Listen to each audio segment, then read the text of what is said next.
পুরুষ ধ্বংস হওয়ার ৬টি কারণ।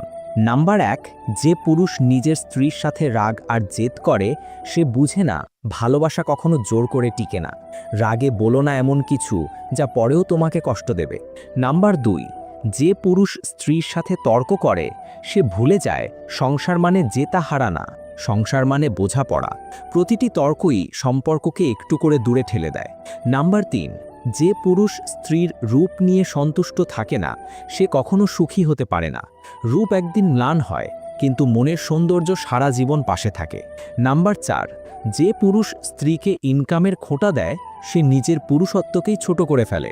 মনে রেখো, সংসার মানে দুজনের একসাথে চলা, হিসাব না, সহানুভূতি। নাম্বার ৫, যে পুরুষ সংসারের দায়িত্ব অবহেলা করে সে ধীরে ধীরে নিজের সম্মান হারায়। দায়িত্বই একজন পুরুষকে সত্যিকারের পুরুষ বানায়। নাম্বার ৬, আর যে পুরুষ স্ত্রী থাকার পরেও একাধিক প্রেম করে সে শুধু স্ত্রী নয়, নিজের আত্মসম্মানকেও প্রতারণা করে। ভালোবাসা মানে বিশ্বস্ততা, খেলা নয়। আর হ্যাঁ, নাচ গান দেখার চেয়ে আমাকে সাবস্ক্রাইব করুন, সফলতা তোমারই আসবেই।